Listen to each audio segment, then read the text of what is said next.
Welcome to Biohacking with Brittany, a podcast focused on holistic health, nutrition, biohacking, and more. I'm your host, Brittany Ford, registered holistic nutritionist and self-proclaimed biohacker. During the last 10 years, I've focused on healing my gut and hormonal issues through lifestyle changes, nutrition, and of course, biohacks.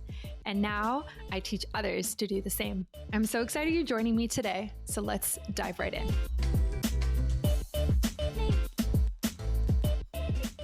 Great. So I am so excited for today's episode. I have John Woerner on the podcast with me from Swolistic Living, which I was just telling him how much I love the name of that business. What's up, guys? How are you? So we met on social media as you do, and I think through like TikTok, it actually might have been first, and then Instagram. But I love what John does because he really focuses on fitness and bodybuilding and exercise. And I've learned so much from his posts because they're so informative. And as everyone knows, fitness is definitely not my area of expertise. So the way that he explains things is just so clear cut and really motivating. So I'm so excited to have you on the show. I really appreciate the intro, and I'm excited to be on the show. Thank you very much, Brittany. So I would love to start with your personal health journey before we get into Swolistic Living, and kind of like Cool. what got you started and how did you get to where you are today? Okay, so I was always into fitness, and I probably started lifting. My first introduction to formal weightlifting was going into freshman year of high school, just like summer football weightlifting kind of camps at my high school, and it was very rudimentary discussion. Back then, it was pre-workout protein shakes, maxing out. It was stupid stuff that I was doing, and but I still liked it. I did it throughout high school and all that. And when I got to college, my sophomore year of college, I had a seizure, and after that seizure, I was diagnosed with Lyme disease, and I spent the next 3 years kind of completely turning my life around, complete 180. I started studying neuroscience, started really delving into physiology, biology, biohacking, really kind of reinvigorating my passion for weightlifting and just overall living as fulfilling and healthy as a life as I possibly can. So right now I'm teaching people. I have online clients, personal in-person clients on personal training, and I'm a holistic health coach. And I've been starting up this Swolistic Living podcast like Brittany was talking about, which is how we got in touch. But that's it in a nutshell. Yeah. So I would love for you to dive a bit deeper into Lyme disease for everybody who's listening who doesn't necessarily know what that is or how it happens. Could you just kind of explain it a bit more?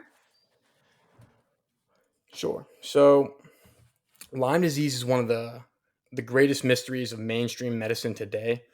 It's really common on the East Coast, so I'm not sure where a lot of your listeners are from, but on the East Coast of the United States, it originated in Lyme, Connecticut. So it's a bacteria, it's a spirochete bacteria, and there's a lot of theories about how it came to be, but it spread around to a bunch of different states on the East Coast, and you get infected via a tick bite.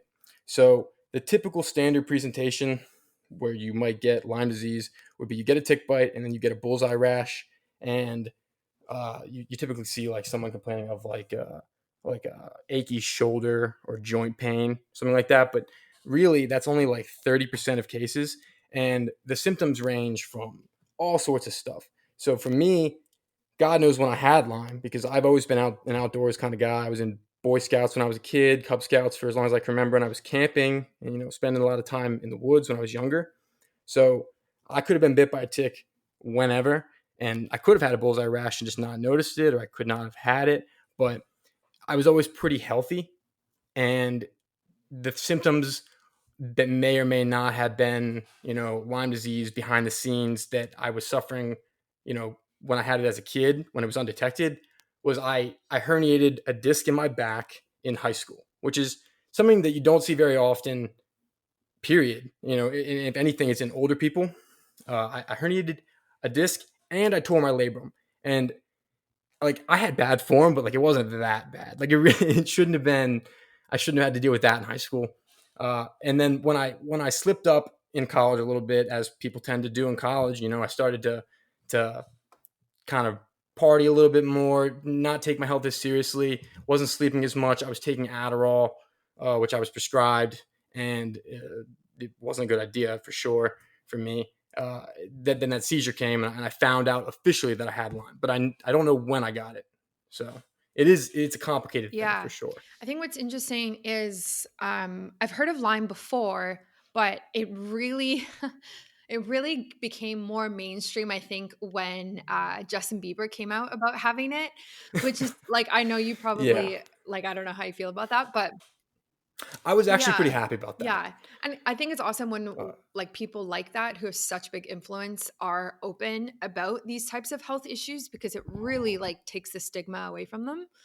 Um so yeah. Yeah, Justin Bieber. I watched a video of him visiting with Dr. Mhm. Daniel Amen, and he's a really like amazing psychiatrist who is on the forefront of some of the alternative kind of medical imaging.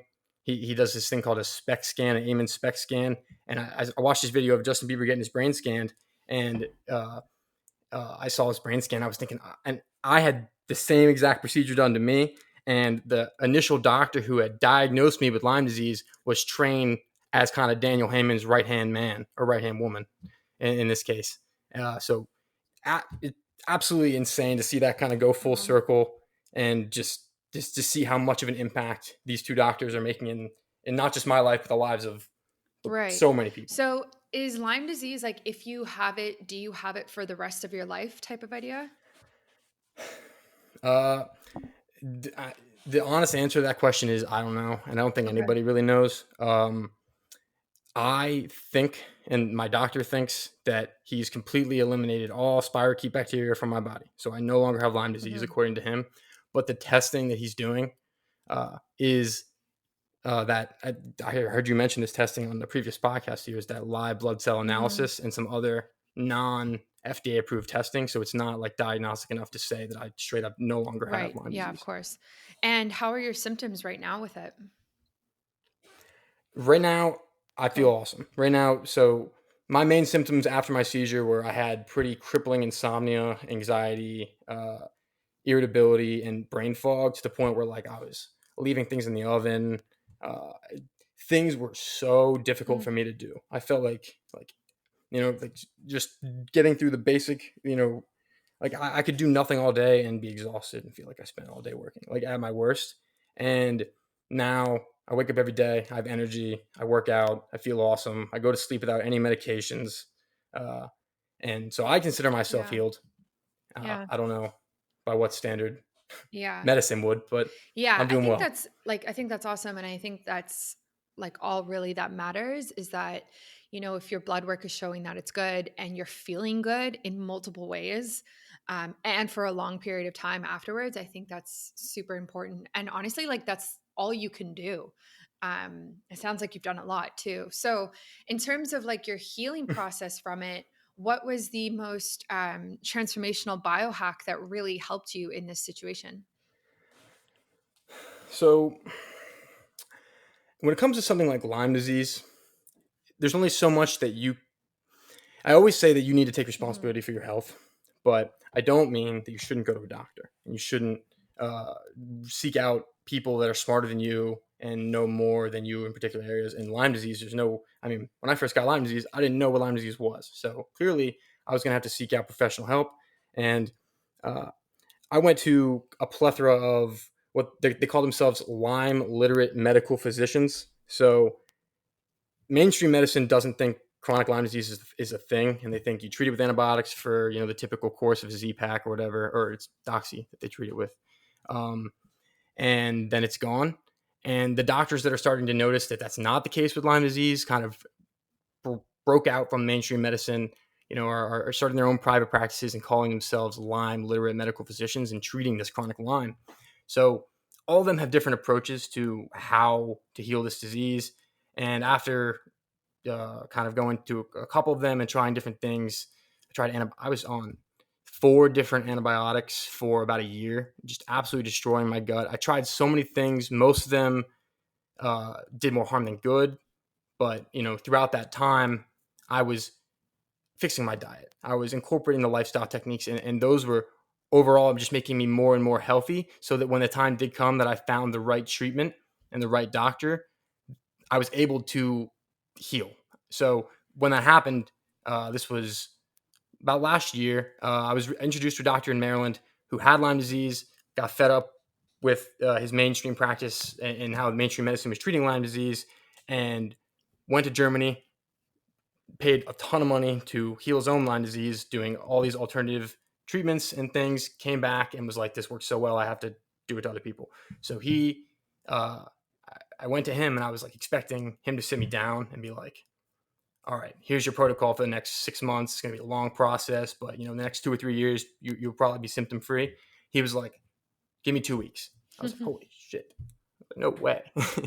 uh, and he said, we're going to do a couple hydrogen peroxide IVs. It's very, like, obviously a very low concentration of hydrogen peroxide. So this is what they used to use before antibiotics to kill pathogens. So he did a couple of those. I didn't really feel much. And they did something called UV blood irradiation. So he took a syringe of my blood out of my arm, and he put it in a little IV bag, and he ran that IV bag through this contraption on the table that was shining UV light on my blood as it passed through. And what this was doing was this was killing a bunch of stuff in my blood. And then he putting that blood back into me. It's kind of like a mass vaccine. And that may raise a lot of eyebrows, and it rightfully should.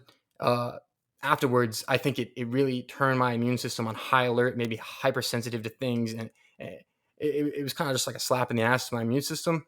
And after that, I felt terrible for like a couple of days. They call this a Herxheimer's reaction when you're detoxing from Lyme disease. And then I felt amazing afterwards. I had a couple residual symptoms, and that was because of mold and some other things, but that was really the main thing. After that, it was like all uphill. That's It was mind awesome. blowing. Wow. It's pretty crazy how, yeah, just different treatments and different doctors are just, or healthcare practitioners can really be the answer that you're looking for, and you don't really know until you try, right? And that's what makes it Mm-hmm. difficult, and that's what I see with my clients too.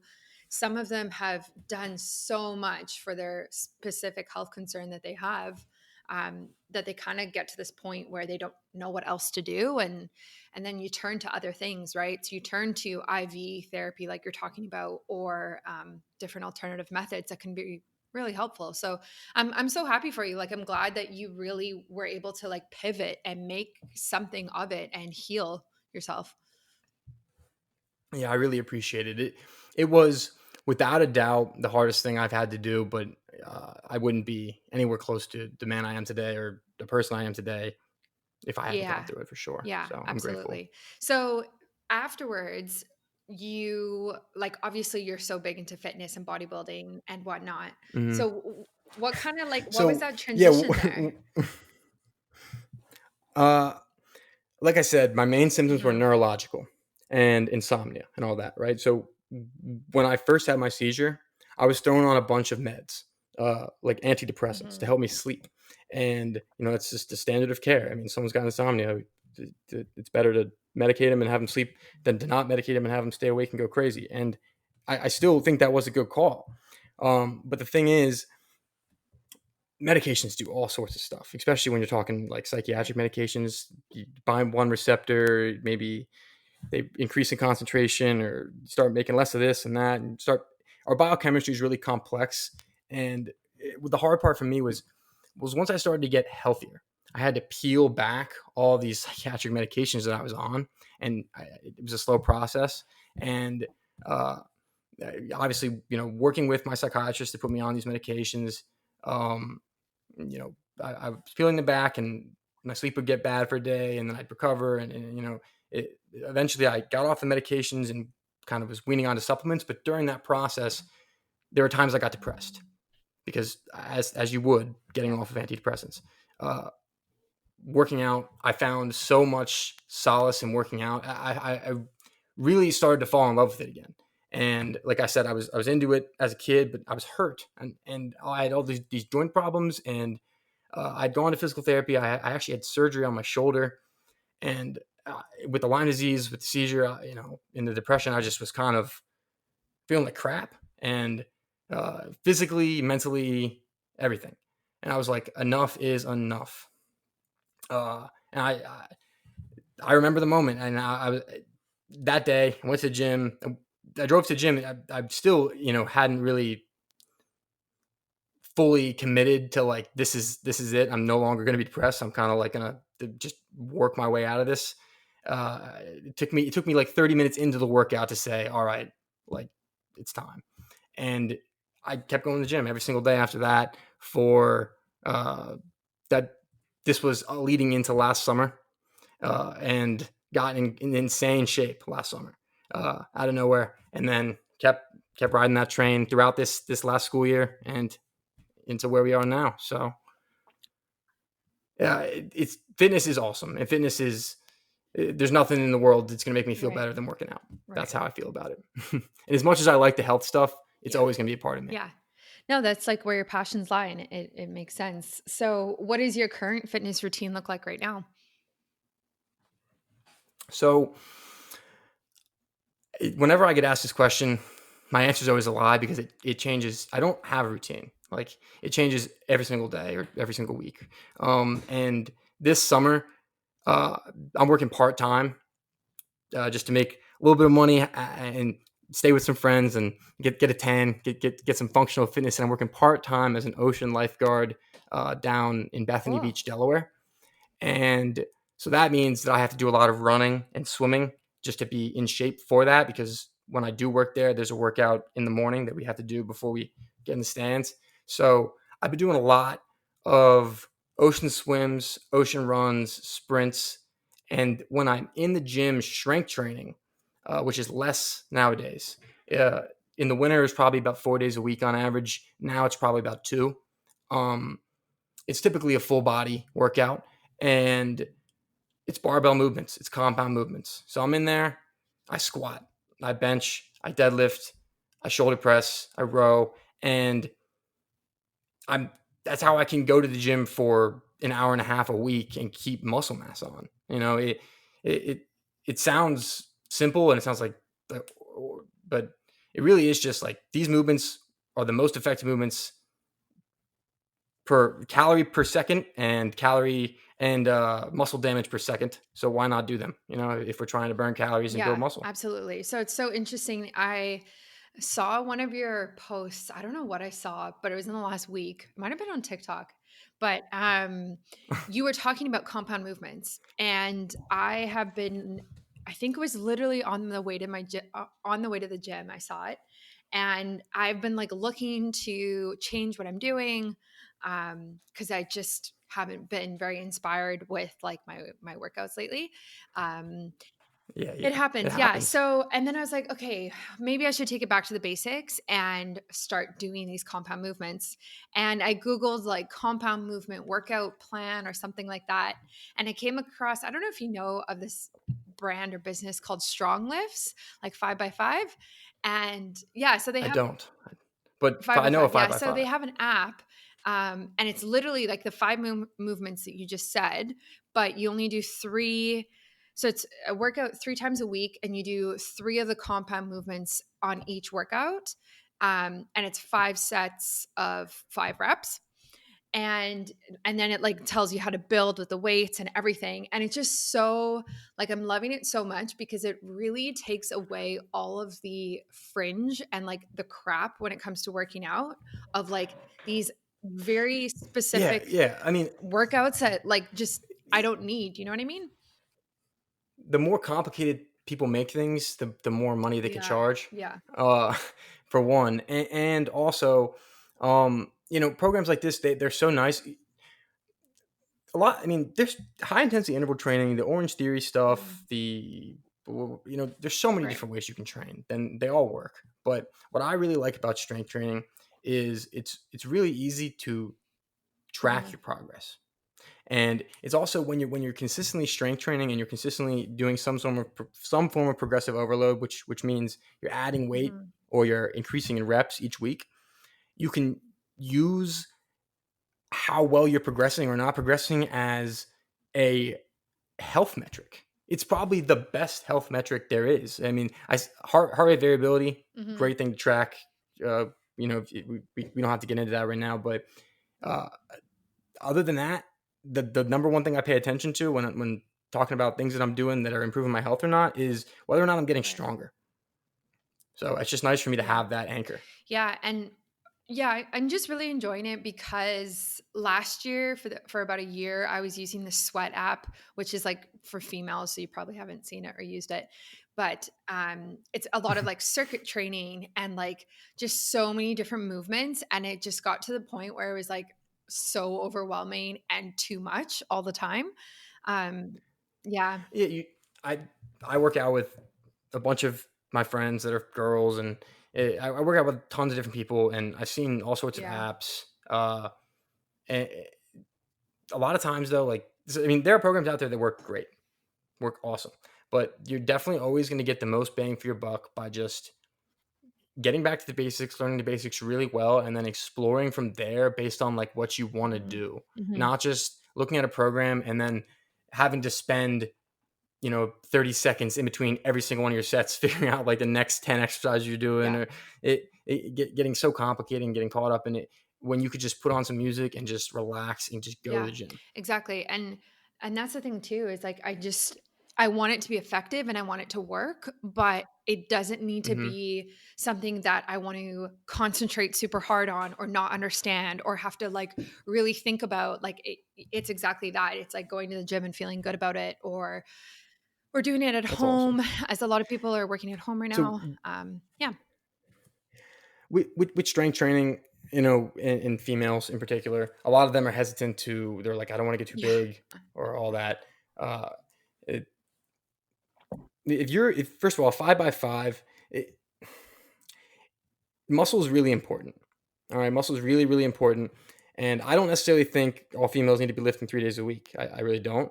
Uh, I think a full body 3 days a week works for probably a lot of females. Maybe a full body 2 days a week would work for a lot of females, as long as you're getting in the consistent movement throughout the day. Like if you're Hmm. walking, if you're taking breaks, if you're moving all of your joints through their full range of motion, uh, if you get up in the morning, you go outside and you walk, like, and you work at a standing desk, and like every now and then you do some pull-ups or something, and or some squats or push-ups or whatever, and just take your joints, or some arm swings, or dance in your underwear or whatever. As long as you're moving around and you lift every occasionally, you'll be healthy, I think. And when you do lift, you just have to make sure that you show up to that lift and you're working hard. That's something that a lot of people Mm. don't talk about as much, because it doesn't really matter what program you're doing. It really doesn't. As long as you're consistently getting into the gym, and when you're there, you're putting in effort into every single rep you do, and you're thinking about the muscles you're using, and you're really trying, Yeah. you're going to progress. Yeah, I think yeah, it's a balance for people, right? A lot of females actually over exercise and over work out, and it's can be really harmful. So it's nice to like do something like a compound movement like workout once to three times a week, and be really getting the benefit from it without having to spend like hours in the gym. Um, Exactly. And that's what's so great about like high yeah, intensity interval training versus banging out junk yeah. miles too. Like obviously Yeah. efficient And is I better. definitely agree with what you're saying. Like organic movement throughout the day is something I try and talk to my clients a lot about, because if you're sitting at your desk from 9 to 5 and then you're going to a gym for an hour afterwards, it doesn't make up for you not moving for 8 hours. And the research shows that. Like So it's not, yeah, yeah, it's not a calorie in, calorie out exactly. thing. Like it's like movement is more than Hmm. burning calories, right? You have an entire lymphatic system, which is how some of your immune cells and some fat cells get around your body, and it doesn't have a pump. Your heart pumps your circulatory system. There's no pump for your lymphatic system. It revolves around your movement. You have fascial tension patterns across your entire body that when you go to sleep and you're in the same position for 8 hours, they get tight. Your joints get tight. You have synovial fluid that's supposed to be getting into your joints and circulating things. And most of us are walking around in like Mhm. pain. Mhm. Like most of us are walking around in pain all the Mhm. time. And it's because Yeah. we don't move enough. Yeah, tight muscles, sore joints, absolutely. Poor posture is another one. Um, yeah, and it all comes back So, to it's like working out and fitness is such a good important part, but it's really like lifestyle, right? So, and that's why I love mhm. biohacking because it's really holistic like that, and it really, really looks at how you're living and what you're doing and how that's impacting your body and your health. Um, Yeah, for sure. In the end, we're not trying to make the best nutrition routine possible. We're not trying to make the best strength routine possible. We're trying to live the best mhm. life we can. And keeping that perspective is very important at all times because that's really that it needs. That's Yes, what we're doing. exactly. Brittany, Yeah. I have a question for you. Um, how have you been eating recently with this new training program you're trying So out? I just finished my first week of the new program. And I haven't really changed how I've been eating, to be honest. Um, You don't need to. You don't need to yeah, change too much. so I was intermittent fasting for so long, and I kind of stopped doing that in the last 8 months or so for other reasons. Mostly hormonal. Yeah, I Um, I was just looking well, I was just actually chatting with somebody about intermittent fasting and with females in mhm, particular. Like, uh, it, people tend to throw the 12 to 16 hour window mhm, out there a lot, but I think a lot of females when they do intermittent fasting should tend to shift more towards that 12-hour window. And 12 hours is not that hard to no. do, and it really should. Everyone should be getting 12 hours in a day. All that really means is you don't eat after dinner, and I think it's important to emphasize the not eating after dinner. Mm, I think I used to say if you want to have your fasting, if you want to push back breakfast to do your intermittent fasting, that's fine. I'm starting to think that's not fine. Um, I think we need to start paying a little bit more attention to our circadian biology, and there's a reason that we're highly insulinogenic in the morning. We have good insulin responses in the morning. There's a reason that food is a potent zeitgeber that tells our body that it's time to be awake. Uh, Being in a fasted state can increase, you know, for me, if I'm spending too much time in a caloric deficit or uh, like keto for long term and training really hard, if I'm getting blood work, what's going to happen is my sex hormone binding mhm, globulin. It sounds all fancy, but that's going to rise and it's going to bind my testosterone, so I have a lower level of free testosterone. And what this is going to make me weaker. For first of all, it's going to make me probably a little bit more depressed, and also it's going to make me not as horny. I mean, frankly, that's really what's going on. And the reason for that, the evolutionary mechanism for that, is because if food is scarce, why should I be mhm, having kids? Why would that be evolutionarily in the best interest of the proliferation of our species? And you got to think there are uh, so many of my friends even that are females or males that are trying keto, and if you're female, maybe having some hormonal issues, menstruation issues. If you're male, maybe you're just getting absolutely cut out of your mind and tanking your testosterone, tanking your DHEA, thyroid, and you have no idea.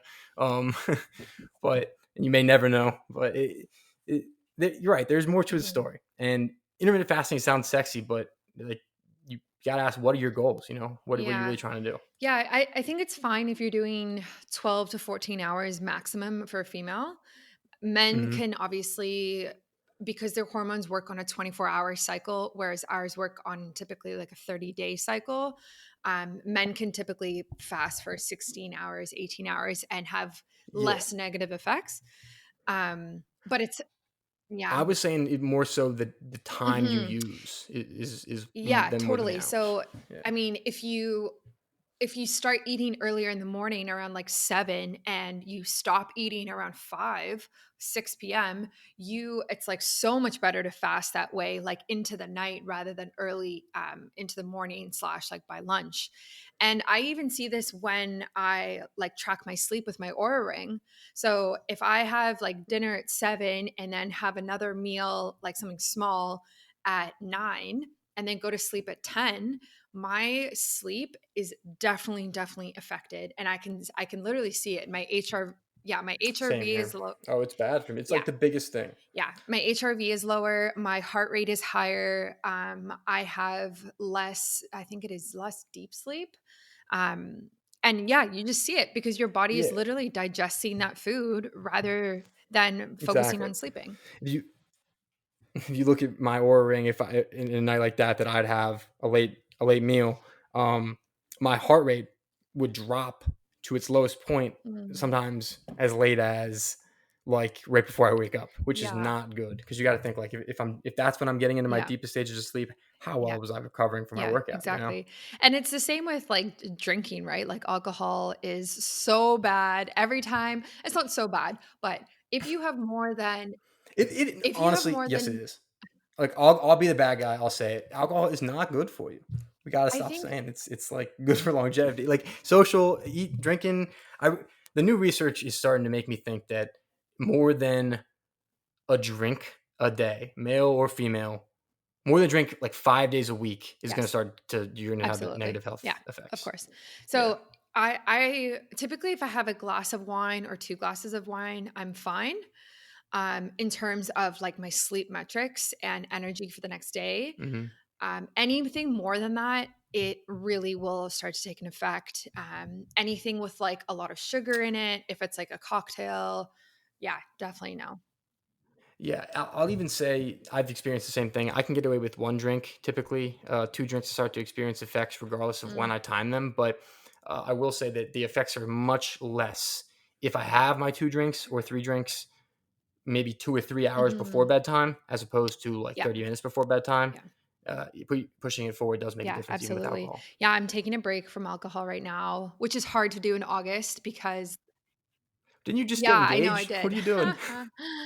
You gotta enjoy Well, that. yeah, we're having an engagement party at the end of the month. So my plan right now is I'm taking a 3-week break before that, and then after that, I'm gonna Okay. take a 6-week break from that party until Thanksgiving, and then take a break from Thanksgiving to Christmas. So last Okay. year in 2019, not consecutively, but I did 5 months out of 2019. I went alcohol free. Um, like Wow. different ones Wow. depending on where I was in the year. I think the longest I Yeah. went in total was like 70 days. I did 2 months back to back. And Wow. honestly, Yeah. like I It makes a felt big difference. amazing. And I literally like I not that I have a lot of weight to lose, lost weight without even trying, was definitely more toned and I like it wasn't changing much else, but it was yeah, it was great. I when college kids DM me Yeah. and they ask me pretty much anything, I say the number one thing you need to Uh-huh. do is stop drinking. Like it's Yeah. just true. Like it, if you're binge drinking, you need to stop doing that. If you're drinking a little bit too much, you probably should stop doing that. And if you're listening to this podcast and you're drinking, like you're probably confused Yeah. about something. Yeah. Uh, But I'm not perfect um, either. So like just so everyone knows, in university and even still, well, not university, I was bad. I used to party 4 nights a week and like that's so funny. It's hard to yeah, picture. but I never like blacked out, but I would drink my face off for sure. Um, but never did any other drugs, like never really dabbled in anything at that time. But now I'm a lot better. Like, but still, like summer, like last weekend, I was on a boat the whole day and I drank probably 8 drinks in a day. Like, it's Oh it's wow. Okay. just yeah. Do you have any strategies that you use when you drink Yes. like that? So if you are going to be drinking in excess, and obviously you're overage, because I think I have to say that on this podcast. Not that I started drinking overage. Anyway.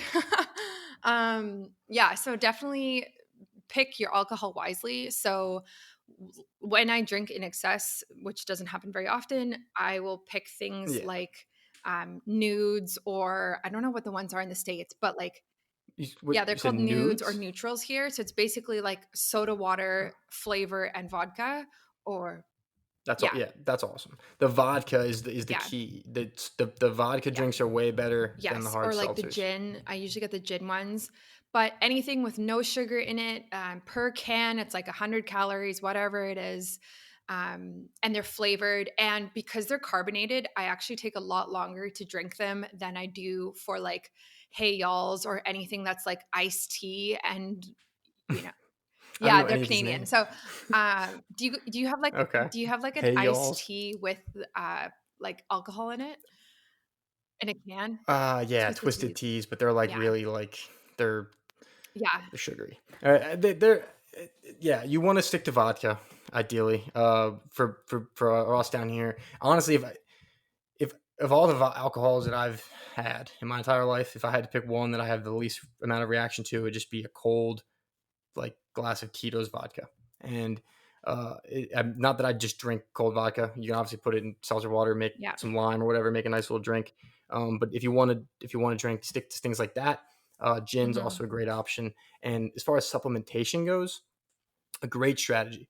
I think the best strategy. If you were to go balls to the wall and try to like, I'm gonna drink and I do not want to have a hangover at all. No, money's not an object. Would be taking something like uh, Mhm. N-acetylcysteine, alpha lipoic acid, and Mhm. glutathione, maybe like 2 hours before drinking, just to really, really Yeah. like give the liver everything it needs to detoxify everything and kind of get ahead of that acetaldehyde buildup. And then while you're drinking, take some activated charcoal.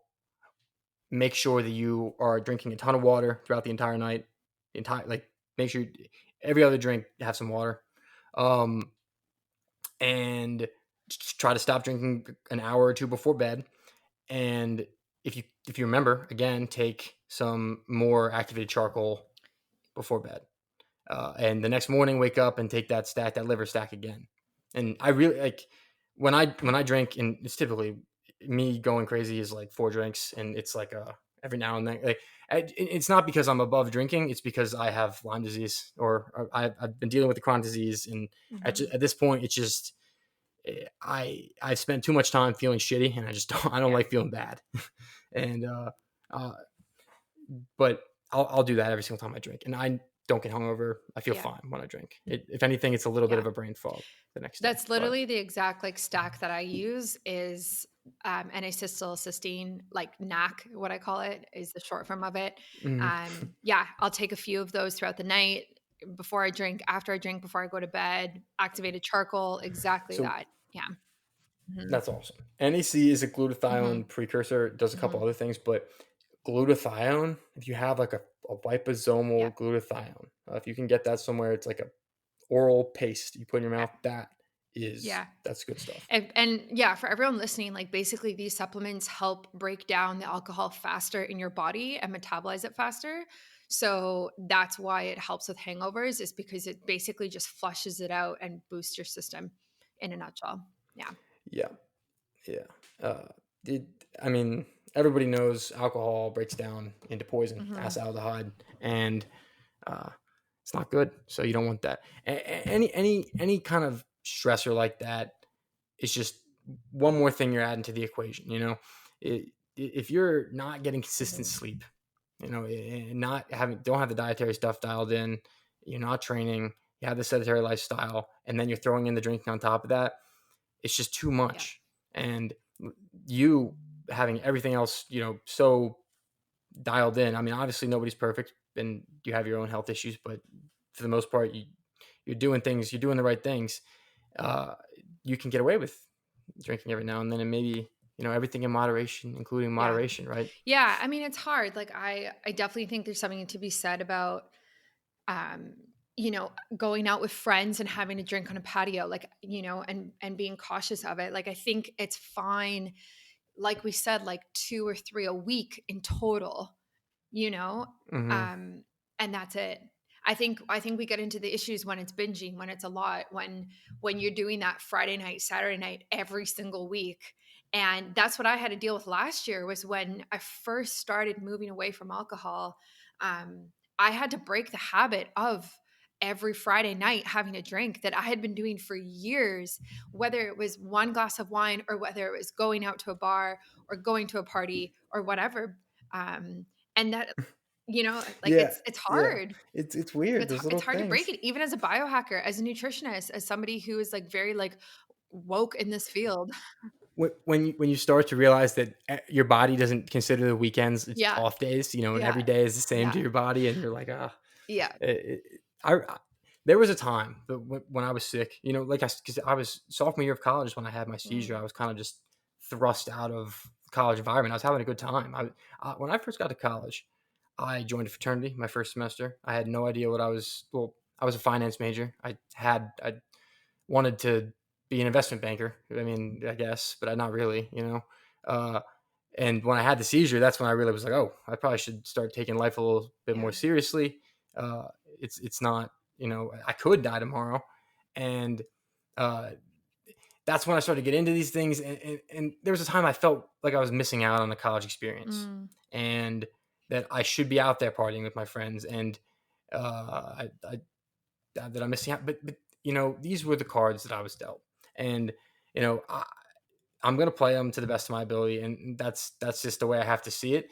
And if that means that maybe I miss out on the last 2 years of college, I learned it was probably 6 months of like this was part of the reason that some of this was so depressing because of the fact that it was kind of messing with my narrative of how my life should have mm, gone, yeah.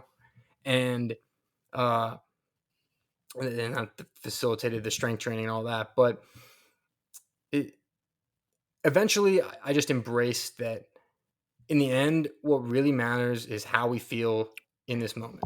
And doing things that are going to make me feel healthier in this moment is the best investment I can possibly be doing with my Yeah. time. So, I was totally okay with taking that sacrifice and embracing that weirdness for the rest of my college to be able to have this conversation with Mhm. you today, and I think for anyone looking to take a shift in their health and make a transition in their life, getting rid of the alcohol is a Yeah. great place to start. Yeah, I totally agree with you, and I think that you don't have to be very hard on yourself and strict about it.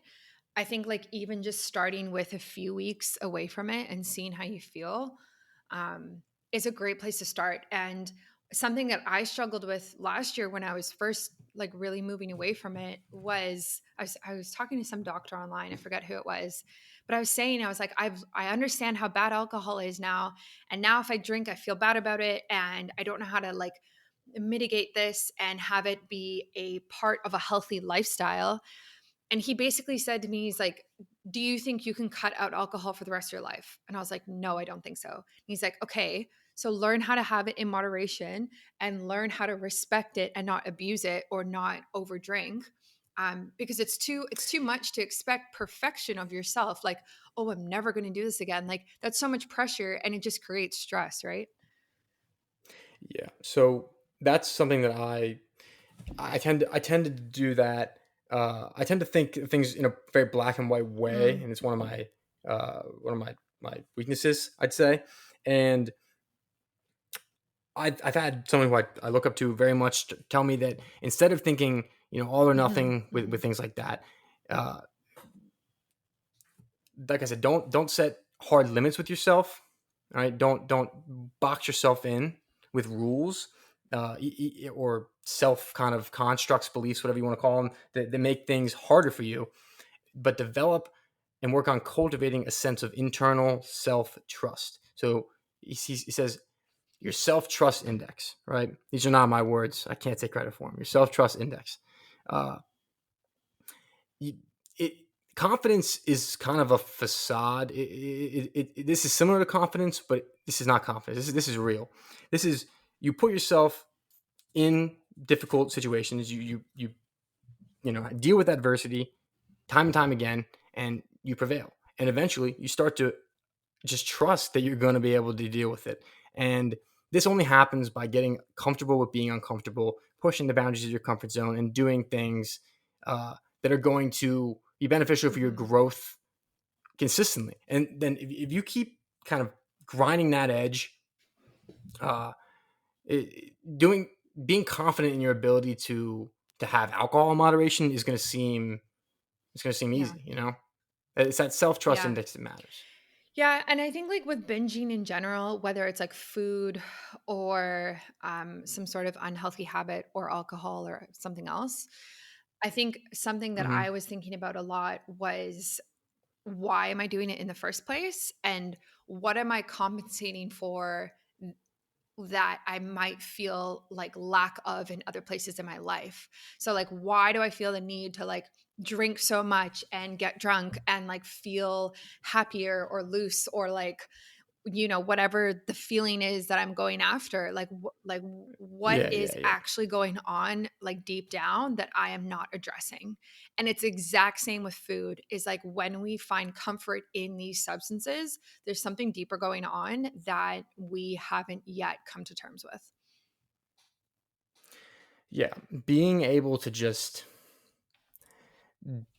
chill and just be calm with the way things in your mind are set up. Like I know it's not, it would be awesome, and it's an unachievable goal. I think, because we're humans, and we need something to do, or else life would Mhm. be pretty boring. And we have these systems in check that make things attractive to us, like food, and that make things that taking the easy way and those instant gratification, those quick dopamine hits.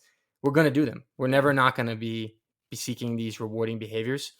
It's just, uh, you have to say like. It, you can override those primitive kind of neural pathways. You have the ability to do that, and it just takes Mhm. practice. Mhm. Like, it, I'm sure you've heard of the reptilian brain and the mammalian brain. So like the outer part of our brain is cortex, and that's like executive function, kind of higher level thinking, and then the inner part of our brain. This is oversimplifying, but the inner part of our brain is our reptilian brain, kind of the more inward looking processes, uh, and kind of feedback loops. And the thing about humans is that we can override these feedback loops. You can get angry and you can not yell at somebody, and you can also get a craving and not eat. And when you get a craving and not eat, and yes, it's a hard thing, and discipline is a muscle for sure that gets easier when you train it. But when you get a craving, you don't eat. It gives you the chance to say, why did I get that Mhm. craving? And it gives you a chance for further inquiry into self. You get to explore. You say, maybe I have some sort of bacterial imbalance, and that's a whole other question, whole other route you could go down that you Yeah. otherwise couldn't. So it really does start with that initial. You just gotta be willing to take that first step and take responsibility Yeah. for your health. Yeah, and I think we're seeing that in general, right? Like with the wellness Hmm. movement and with the biohacking movement, is this like idea that the only person who actually cares about my health is me. And I'm the only person who cares the most. And it doesn't matter what doctor you have, what practitioner you have, you will always care the most about your own health. And I think Yeah. a lot of people don't understand that and don't realize that, because then you actually have to do something about it. Right. Hmm. And it's that what you just said is Hmm. the key, and it's that they're not willing to accept, that people aren't willing to accept. And you what I say to them, or what I say to people when they say that's not true, other people care, doctors has my best interest at heart. I'm like, yes, your doctor does, but I want you, like, think about how much of your time you spend thinking about. Well, you're a coach. That's not a great example. You spend thinking about someone else who doesn't pay you's how they're doing health Hmm. wise. It's such a small Hmm. fraction of, like, it might as well not even be existent. It's not even worth mentioning. Like, and that's the same that everyone else thinks about you. No one cares. You don't. There's no need to have this grandiose view that other people are thinking about you. And uh, when you realize that, look, this is your experience, this is your life, and it's time to own it. Uh, you're forced to make a decision. Do I want to be healthy, Hmm. or do I not Yeah. care if I'm healthy? And that's the Yeah. decision that you have to make. What would you say is your number one motivation for maintaining optimal health?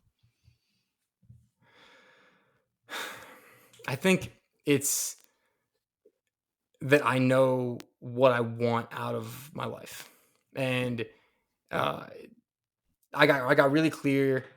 I got really clear on what it is I think is going on, what I think life means to me, what I think my life means to me, what I want my purpose of my life to be to me, and I define that for myself. And now that I know that, now that every decision I make, it's real simple. Is this helping me achieve that?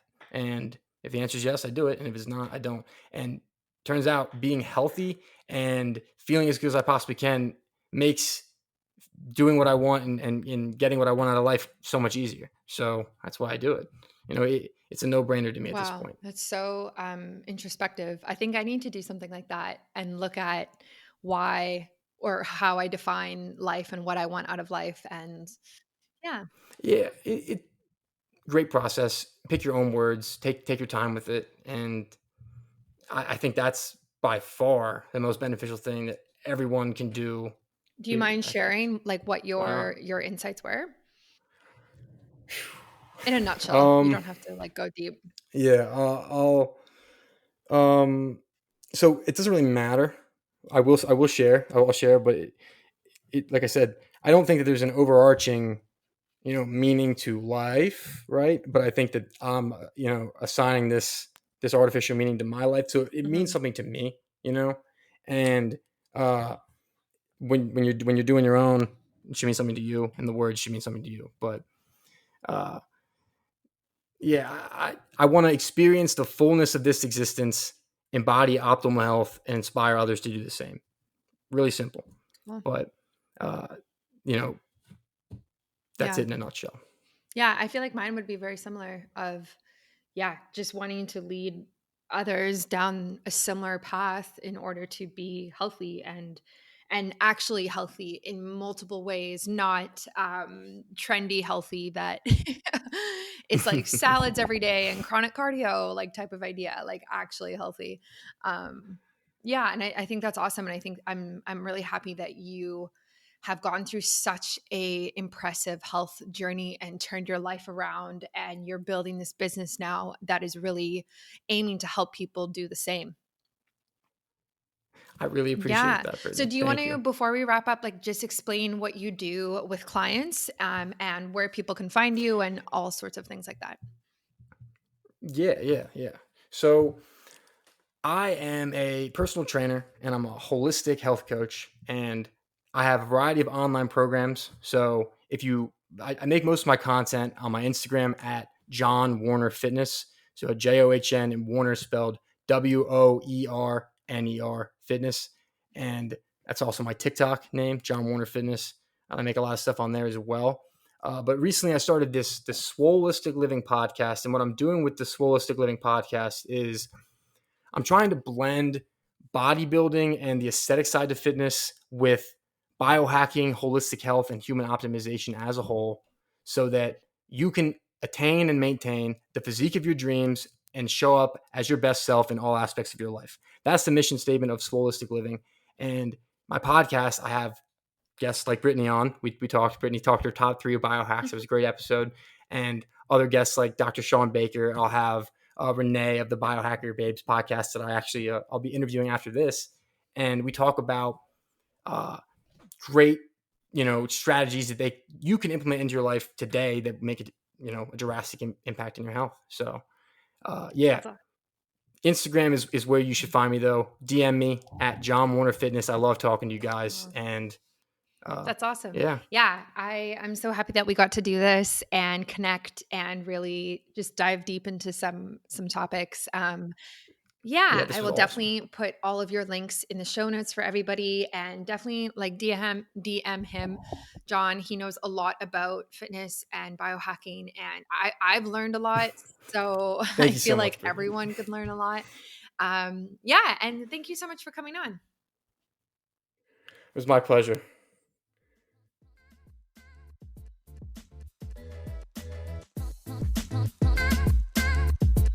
Thank you so much for tuning in today. As always, feel free to screenshot this episode and tag me if you'd like me to respond. I really hope you enjoyed it and learned something new. If you have a question about your health, my DMs are always open and I'm currently taking new clients. Thanks and see you next time.